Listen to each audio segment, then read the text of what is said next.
नमस्कार विद्यार्थी मित्रांनो, तुम्हा सर्वांचं मिस्टर प्रोफेसर या यूट्यूब प्लॅटफॉर्मवर मी स्वागत करतो. बघा, आपण लास्ट लेक्चरमध्ये रोटेशनल डायनॅमिक्सचा जो काही पहिला लेक्चर डिस्कस केला, त्या लेक्चरमध्ये आपण relation between angular displacement and linear displacement बघितलं होतं. Where S equals to R times theta, where S is stands for the linear displacement and R is the radius and theta is nothing but the angular displacement. ठीक आहे. तर बघा, आपण एक circle consider केला होता, एक ऑब्जेक्ट कन्सिडर केला होता. ठीक आहे. म्हणजे तो ऑब्जेक्ट मग ए पॉईंटपासून बी पर्यंत आला होता, आहे की नाही. ए पासून तो बी पर्यंत गेला होता. मग हा जो काही लेंथ आहे, आर्कचा लेंथ, याला आपण लिनियर डिस्प्लेसमेंट यसनी डिनोट केला आणि हा अँग्युलर डिस्प्लेसमेंट थीटा आणि हा झाला आर. ठीक आहे. म्हणजे according to the definition of plane angle हा रिलेशन आपण फाइंड आउट केला. ठीक आहे. चला, काय येतं आता. ॲक्च्युली बघा, पार्टिकल ए पासनं बी पर्यंत चालला, म्हणजे काही ना काही वेलॉसिटीनं चालला, काही ना काही वेलॉसिटीनं चालला. ठीक आहे. तर बघा, जेव्हा पार्टिकल ए पासनं बी पर्यंत गेला तर तो पार्टिकल लिनियर वेलॉसिटीनं चालला. कसा चालला? Linear velocity. बघा, ही झाली तुमची लिनियर वेलॉसिटी. ठीक आहे. बघा, where V is nothing but which velocity? Linear velocity. बघ, फक्त मला लिनियर वेलॉसिटी आणि अँग्युलर वेलॉसिटीची डायरेक्शन सांगायची आहे. ठीक आहे. आता आपण असं कन्सिडर करू की हा पार्टिकल अँटी क्लॉकवाईज चालला. कसा चालला? Anti clockwise. ओके. तर जेव्हा पार्टिकल बेटा अँटी क्लॉकवाईज जातो, जेव्हा पार्टिकल अँटी क्लॉकवाईज जातो, ओके, तर मग अकॉर्डिंग टू आता जो काय अँग्युलर वेलॉसिटी आहे, where omega is nothing but कोणती वेलॉसिटी राहते? Angular velocity. आता तुम्हाला एकदम क्लिअर कट माहीत आहे की जेव्हा एखादा पार्टिकल लिनियर मोशन परफॉर्म करतो, ठीक आहे, कोणती वेलॉसिटी राहते? लिनियर. कधी राहते हे? जेव्हा पार्टिकल कसा मोशन परफॉर्म करतो? Linear motion. ठीक आहे, काही हरकत नाही. मग जेव्हा पार्टिकल अँग्युलर मोशन परफॉर्म करत आहे, आता सर्क्युलरमध्ये फिरत आहे म्हणजे कोणतं मोशन परफॉर्म करत आहे? अँग्युलर. एखादा पार्टिकल जर सर्क्युलर मोशन परफॉर्म करत आहे म्हणजे कोणतं मोशन परफॉर्म करत आहे? अँग्युलर. मग अँग्युलर मोशन परफॉर्म करत आहे तर त्याच्याकडे अँग्युलर वेलॉसिटी पण असायला हवी. ठीक आहे. इथे लक्षात, जेव्हा पार्टिकल लिनियर मोशन परफॉर्म करत आहे, लिनियर वेलॉसिटी. बघा, पार्टिकल ए पासून बी पर्यंत गेला म्हणजे लिनियरली गेला. कसा गेला तो? लिनियरली. इथे आहे तर वेलॉसिटी अशी, ओके, इथे असणार तर वेलॉसिटी अशी. जी काही लिनियर वेलॉसिटी आपण फाइंड आउट करतो, ओके, लिनियर वेलॉसिटी आपण कशी फाइंड आउट करतो? Okay, along the tangent. Along the tangent. ज्या ज्या पॉईंटला तुम्हाला त्या पार्टिकलची लिनियर वेलॉसिटी फाइंड आउट करायचं आहे, त्या पॉईंटला काय ड्रॉ करायचं? टँजेंट. बघा, मला इथं पार्टिकलची लिनियर वेलॉसिटी फाइंड आउट करायची होती, मी टँजेंट ड्रॉ केली.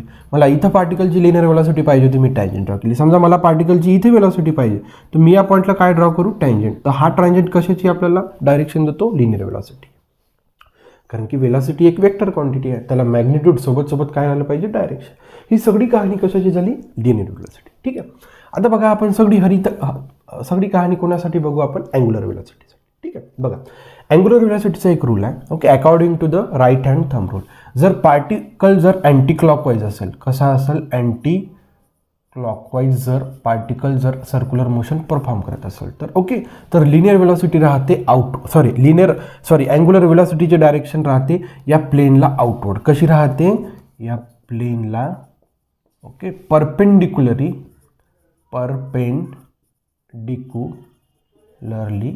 आउटवर्ड. कशी राहते? आउटवर्ड. आहे की नाही. समजा अँटी क्लॉकवाईज फिरत आहे. बघा, हा हॉरिझॉन्टल प्लेन कन्सिडर केला, पार्टिकल कसा फिरत आहे? Anti clockwise. ठीक आहे.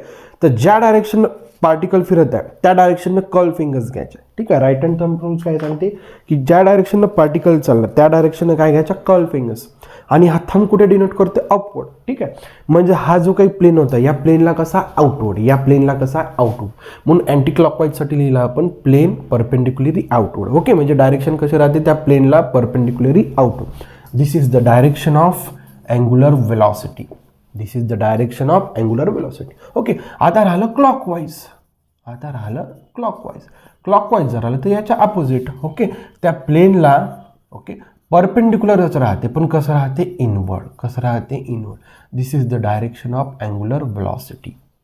इथे लक्षात. ओके, समजा तो क्लॉकवाईज आहे की नाही. समजा हे अँटी क्लॉकवाईज होता, आता हे कसं आलं? क्लॉकवाईज. तर या डायरेक्शन कर्ल फिंगर्स घ्यायचे. या डायरेक्शन जर कर्ल फिंगर घेतलं तर थंब कुठे आहे? या प्लेनला इनवर्ड आहे. त्या प्लेनला कुठे आहे? इनवर्ड. ठीक आहे. म्हणजे प्लेनला परपेंडिक्युलरी कसा आहे? तो इनवर्ड. क्लिअर. बघा, म्हणजे मला या छोट्याशा कन्सेप्टमधून हेच सांगायचं होतं की पार्टिकल जेव्हा सर्क्युलर मोशन परफॉर्म करते त्याच्याकडे दोन्ही वेलॉसिटी राहतात. ओके, एक राहते लिनियर वेलॉसिटी. लिनियर वेलॉसिटी कधी प्राप्त होते एखाद्या पार्टिकलला किंवा एखाद्या ऑब्जेक्टला, जेव्हा तो पार्टिकल लिनियर मोशन परफॉर्म करते. बघा ना, इथनं इथं गेला, इथनं इथं गेला, इथनं इथं गेला, इथं कोणतं मोशन झालं? लिनियर. ओके, मग लिनियर मोशनची डायरेक्शन राहते कोण देते? Along the tangent. ज्या ज्या पॉईंटला तुम्हाला लिनियर मोशन काढायचं आहे तिथं टँजंट ड्रॉ करायचं. तुम्हाला काय म्हणते? Linear velocity. ओके, त्यानंतर पार्टिकल आता अँग्युलर मोशनही परफॉर्म करत आहे. मग पार्टिकल अँग्युलर मोशन परफॉर्म करतात तर त्याच्याकडे अँग्युलर वेलॉसिटी पाहिजे. बघा, linear velocity denoted by v आणि angular velocity is denoted by omega. Clear? Angular वेलॉसिटीचे हे दोन रूल्स आहेत. क्लिअर? जेव्हा जेव्हा पार्टिकल अँटी क्लॉकवाईज फिरतो परपेंडिक्युलरी आउटवर्ड, क्लॉकवाईज फिरला तर परपेंडिक्युलरी इनवर्ड. ठीक आहे, बघा हे एकदम खूप म्हणजे इझी प्रोसिजर आहे.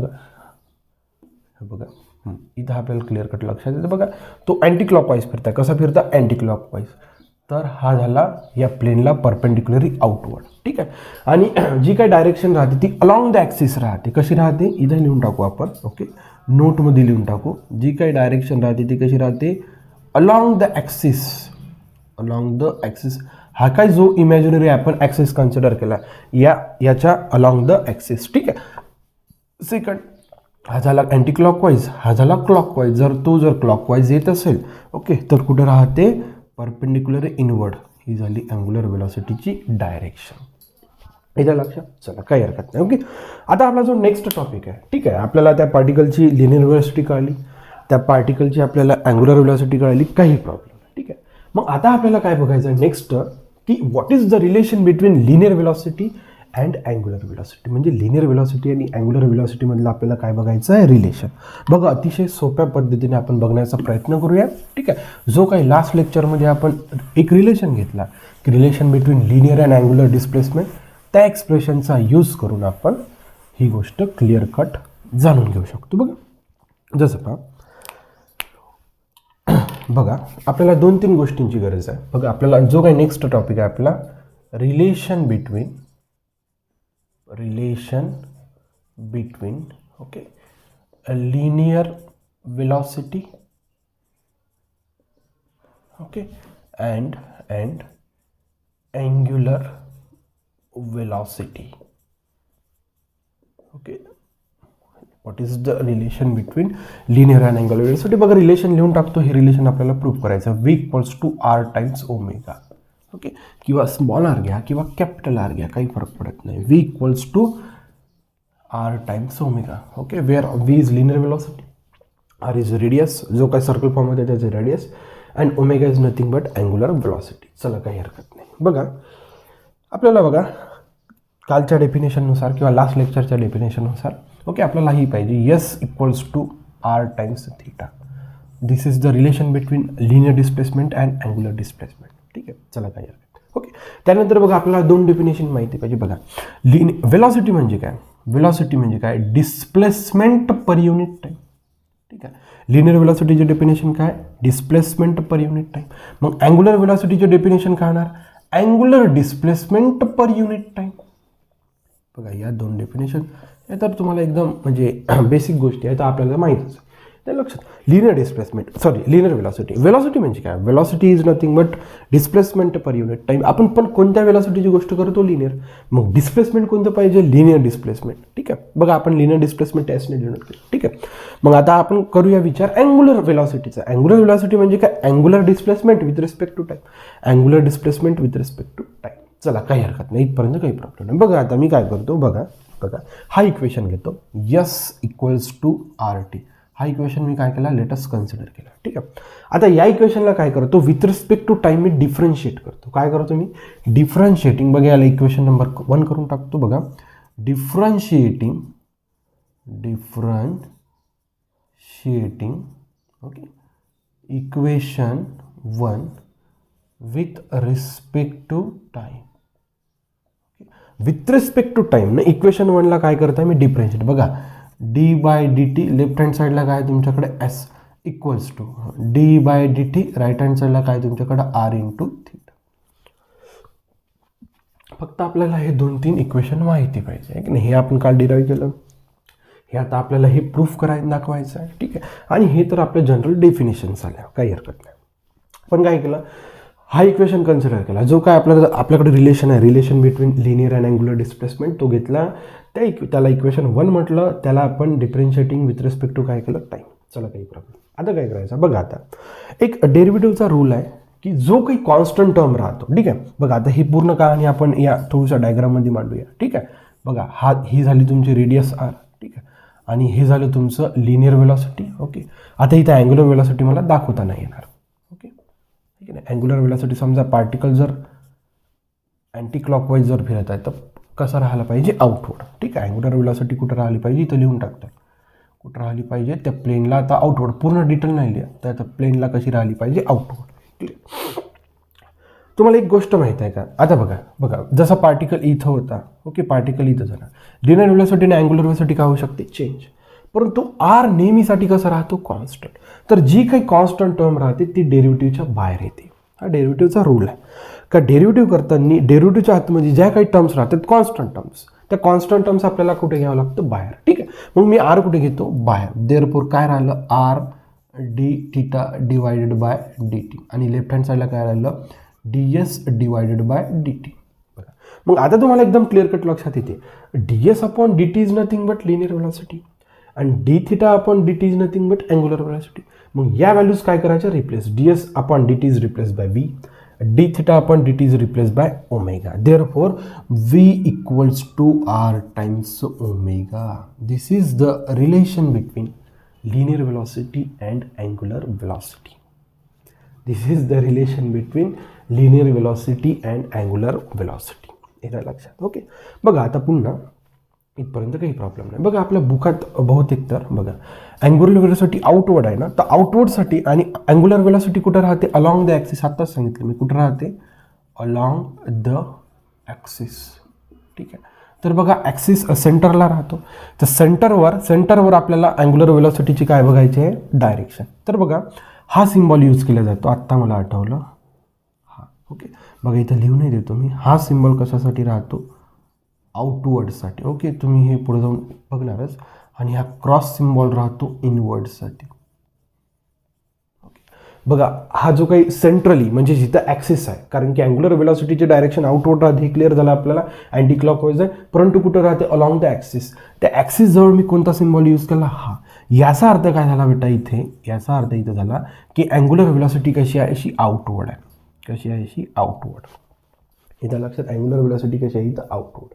चला इथपर्यंत काही प्रॉब्लेम नाही. बघा आता बघा या इक्वेशनवर महाराष्ट्र CET-मध्ये किंवा नीटमध्ये क्वेश्चन्स येण्याचे कसे चान्सेस राहतात सांगतो. बघा आता बघा V equals to R omega. ठीक आहे, बघा या इक्वेशनची खासियत बघा. V म्हणजे लिनियर वेलॉसिटी. लिनियर वेलॉसिटीचे डायरेक्शन कशी मिळते तुम्हाला, अलॉंग द टँजंट. कशी मिळते, along the tangent. Okay, velocity आहे म्हणून कोणती क्वांटिटी आहे, वेक्टर. लिनियर वेलॉसिटीची डायरेक्शन मिळते along the tangent. Okay, direction आहे म्हणजे लिनियर वेलॉसिटी आहे म्हणजे वेक्टर क्वांटिटी आहे. ओके, त्यानंतर आर इज नथिंग बट, इथं आर काय आहे, R is nothing but position vector. R is nothing but position vector म्हणजे ही पण एक वेक्टर क्वांटिटी आहे. का बरं, बघा आता समजा पार्टिकल इथे होता, पार्टिकल समजा इथे राहिला असता, ओके, तर पोझिशन वेक्टर चेंज झाला, पोझिशन वेक्टर आर राहते इथे आला, म्हणजे with respect to time position vector काय होत आहे, चेंज. पोझिशन काय होत आहे, चेंज. म्हणून त्याचं नाव पडलं पोझिशन वेक्टर, आहे की नाही. आपण आरला फक्त त्या पार्टिकलची पोझिशन म्हणू शकत होतो, परंतु R with respect to time काय होत आहे, चेंज होत आहे, म्हणून त्याला काय म्हटलं आपण, पोझिशन वेक्टर. ठीक आहे, लिनियर वेलॉसिटी पण एक वेक्टर क्वांटिटी आहे, पोझिशन पण एक वेक्टर क्वांटिटी आहे, आणि अँग्युलर वेलॉसिटी. मग वेलॉसिटी कोणती क्वांटिटी राहणार, ती पण कोणती क्वांटिटी आहे. Okay, angular velocity is also a vector quantity. मग 3 वेक्टर क्वांटिटी आहे. किती वेक्टर क्वांटिटी आहे, 3. आणि तिघांमध्ये एक गोष्ट बघा, जसं बघा पोझिशन वेक्टर आणि लिनियर वेलॉसिटीमध्ये अँगल कितीचा आहे, इथं 90 डिग्री. ठीक आहे, आणि या केसमध्ये जेव्हा पार्टिकल अँटी क्लॉकवाईज फिरत आहे तेव्हा अँग्युलर वेलॉसिटीचे डायरेक्शन कुठं, आउटवर्ड, म्हणजे हे असं आउटवर्ड. ठीक आहे, म्हणजे बघा तिन्ही म्युच्युअली परपेंडिक्युलर आहे. तिन्ही कसे आहे बेटा, mutually perpendicular.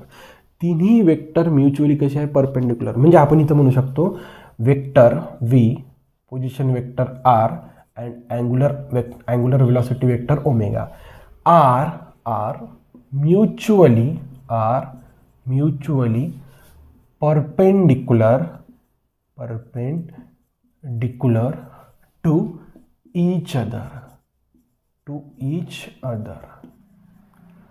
R mutually perpendicular to each other. Okay, इथपर्यंत काही प्रॉब्लेम नाही. ठीक आहे, पुन्हा एकदा लक्ष द्या. पहा आता एकदम बेटा हे पूर्ण म्हणजे काय म्हणू शकता, हा पूर्ण इन्सिडंट ओके सुरू होण्यापूर्वीची कथे बघा.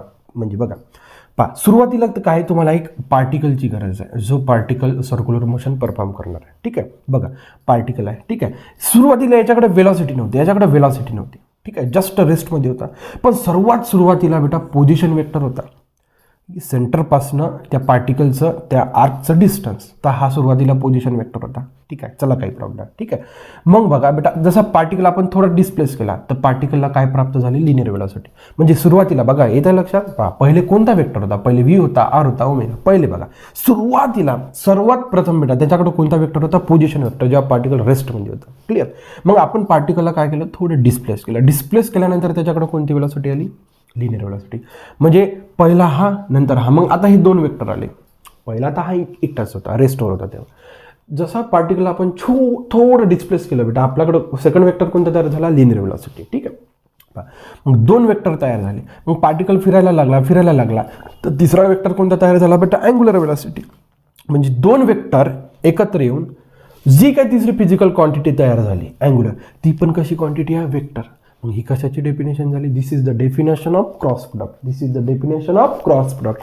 की दोन वेक्टर एकत्र येऊन जर तिसरा जो काही फिजिकल क्वांटिटी फॉर्म करत आहे, किंवा दोन फिजिकल क्वांटिटीज आहे की नाही, physical position vector physical quantity, linear velocity physical quantity, दोन फिजिकल क्वांटिटी एकत्र येऊन ओके, आणि जे दोन्ही कशी आहे, वेक्टर. जर तिसरी फिजिकल क्वांटिटी फॉर्म करत आहे आणि ती जर वेक्टर राहिली तर याला म्हणतात बेटा, काय म्हणतात, डेफिनेशन ऑफ क्रॉस प्रोडक्ट. आणि क्रॉस प्रोडक्टच्या डेफिनेशनमध्ये एक खासियत राहते की तिन्ही वेक्टर कसे राहते, mutually perpendicular.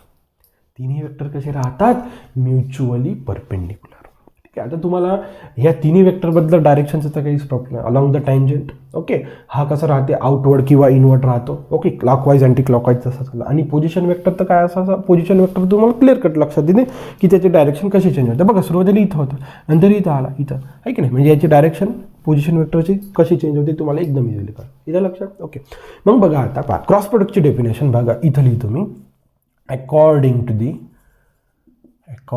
The definition of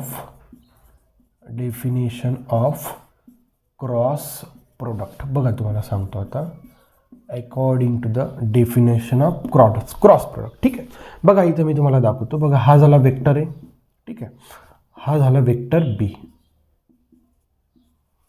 बघा हा झाला वेक्टर ए, हा झाला वेक्टर बी. या दोन वेक्टरचा आपल्याला काय घ्यायचं आहे, क्रॉस प्रोडक्ट. दोन्ही वेक्टर एकमेकाला परपेंडिक्युलर, दोन्ही वेक्टर कसे आहे, परपेंडिक्युलर. आता जो काही रिझल्टंट वेक्टर फॉर्म होते ओके, तो आहे बेटा वेक्टर सी. बघा दोन फिजिकल क्वांटिटी एकत्र आल्या आणि दोन्ही कशा होत्या, वेक्टर. तिसरी फिजिकल क्वांटिटी फॉर्म केली, ती पण कोणती क्वांटिटी आहे, वेक्टर. त्याच्यामुळे याला कोणते डेफिनेशन म्हणतात, क्रॉस प्रोडक्ट. बघा आता तिसरी जी काही फिजिकल क्वांटिटी आहे सी, ती वेक्टर क्वांटिटी आहे. वेक्टर आहे म्हणजे तिचं डायरेक्शन माहिती पाहिजे, तर डायरेक्शन कसं घ्यायचं बघा कुठून कुठे जायचं बेटा, वेक्टर ए पासून वेक्टर बी पर्यंत जायचं. बघा वेक्टर ए कडे तुम्ही हात ठेवा, वेक्टर बी कडे जा, आणि बेटा हा थंब कुठं पॉईंट करतो, आउटवर्ड. म्हणजे ही झाली बेटा डायरेक्शन ऑफ सी आणि हा झाला वेक्टर सी. हे लक्षात बेटा. आता तुम्ही इथं बघा क्लिअर कट बघू शकता. बघा वेक्टर ए आणि सी मध्ये 90 अँगल, वेक्टर बी आणि सी मध्ये 90 अँगल. म्हणजे कोणतेही जर आपण बेटा घेतले, कोणतेही तिन्ही वेक्टर घेतले तर they are mutually perpendicular to each other. ही कशाची डेफिनेशन आहे, क्रॉस प्रोडक्टची. ओके, मग आता तुम्हाला बघा या सिस्टममध्ये पण म्हणा किंवा हे जो आपण एक्झाम्पल घेऊन चाललो याच्यामध्ये तुम्हाला तिन्ही वेक्टर्स कसे दिसते, म्युच्युअली परपेंडिक्युलर. मग तिन्ही वेक्टर जर म्युच्युअली परपेंडिक्युलर असेल तर कोणती डेफिनेशन यूज करायची, क्रॉस प्रोडक्ट. इथे इझिली बघू शकता ना तुम्ही. वेक्टर बघा, जो काही तिसरा वेक्टर फॉर्म झाला ओके, कोणामुळे फॉर्म झाला, ए आणि बी मुळे. ओके, मग ए पासून बी पर्यंत जायचं. ओके, किंवा समजा असं न रस्ता असंही राहू शकते. ओके, बी क्रॉस ए, जो तिसरा फॉर्म झाला तो काय, सी. आता कुठून कुठे जायचं, बी पासून सी पर्यंत. बघा बी कडे हात ठेवला, बी पासून कुठे जायचं, ए पर्यंत. बी कडे हात ठेवला, ए कडे गेलो, म्हणजे इनवर्ड आहे. आता जो काही वेक्टर सी आहे पहिले आउटवर्ड होता, आता कसं राहतो, इनवर्ड राहतो. तरी ती कशी आहे, म्युच्युअली परपेंडिक्युलर. तरी ते कशी आहे, म्युच्युअली परपेंडिक्युलर. म्हणजे मला असं सरळ सरळ म्हणायचं आहे की नाही, हे जे काय आपलं रिलेशन आहे V equals to R omega, येतं लक्षात. मला असं सरळ सरळ म्हणायचं आहे की बघा याच्यावरच सीईटीचा एक क्वेश्चन, एक मार्काचा क्वेश्चन इथं येतो. एवढं जे आपण इथं याचा डिस्कशन्स करताय याच्यासाठी की पूर्ण अंडरस्टँडिंग क्लिअर कट झाली पाहिजे बघा. ओके, तर बघा हा V equals to R omega, याच्यामध्ये तिन्ही पण वेक्टर क्वांटिटीज आहे आणि तिन्ही कसे एकमेकाला परपेंडिक्युलर. बघा हा वेक्टर व्ही, हा पोझिशन वेक्टर आणि हा अँग्युलर वेलॉसिटीचा वेक्टर, तिन्ही म्युच्युअली परपेंडिक्युलर आहे. आणि जर तिन्ही वेक्टर जर म्युच्युअली परपेंडिक्युलर आहे आणि या दोन वेक्टरमुळे जो काही तिसरा वेक्टर तयार होता तोही कसा आहे, वेक्टर. त्याच्यामुळे कोणती डेफिनेशन होते इथं, क्रॉस प्रोडक्टची. आणि क्रॉस प्रोडक्टच्या डेफिनेशननुसार तुम्ही याला कसं लिहू शकता बघा, या फॉर्मॅटमध्ये V vector V equals to R cross omega किंवा omega cross R, R cross omega. Okay, हा झाला मॅग्निट्यूडचा फॉर्म. हा कोणता फॉर्म झाला, मॅग्निट्यूड. म्हणजे इथं फक्त तुम्हाला म्हणजे मॅग्निट्यूड मिळणार. हा कोणता फॉर्म झाला तुमचा, वेक्टर फॉर्म. हा कोणता फॉर्म झाला तुमचा, वेक्टर फॉर्म. इथं लक्षात, या फॉर्ममध्ये तुम्हाला लिनियर वेलॉसिटीचं फक्त मॅग्निट्यूड मिळतं. इथं लक्षात, पहिला जो काही फॉर्म आपण डिराईव्ह केला या फॉर्ममध्ये लिनियर वेलॉसिटीचं तुम्हाला काय मिळालं, फक्त मॅग्निट्यूड. परंतु या फॉर्ममध्ये तुम्हाला सगळं क्लिअर कट अंडरस्टँड झालं का तिन्ही वेक्टर म्युच्युअली परपेंडिक्युलर आहे, दोन वेक्टर एकत्र आले, आहे की नाही, दोन वेक्टर एकत्र आले V equals to R omega. Okay, दोन वेक्टर एकत्र आले आणि जो काही तिसरा वेक्टर फॉर्म झाला तो पण कसा आहे, वेक्टर आहे. ठीक आहे, त्याच्यामुळे या फॉर्मॅटमध्ये लिहायचं V equals to R omega. Okay, हा मॅग्निट्यूडचा फॉर्म झाला, हा वेक्टरचा फॉर्म झाला. इथं लक्षात. ओके, बघा हे म्हणजे ऑप्शनमध्ये बघा हा जो काही आहे, ओके, हा फक्त सर्क्युलर मोशनसाठी व्हॅल्यूड आहे, सर्क्युलर मोशनसाठी. ओके, परंतु हा जो फॉर्मॅट आहे हा always valid. Okay, always valid. बघा आता हा आपला हा कॉन्सेप्ट आला आणि आपली इथं क्रॉस प्रोडक्टची डेफिनेशन पण काय झाली, क्लिअर. इथं लक्षात, किंवा तुम्ही याला C equals to B A sine theta पण लिहू शकतो. जर तुम्हाला या दोन वेक्टरमधलं जर साईन काढायचं असेल तर तुम्ही काय लिहू शकता, काय यूज करू शकता, साईन थिटा.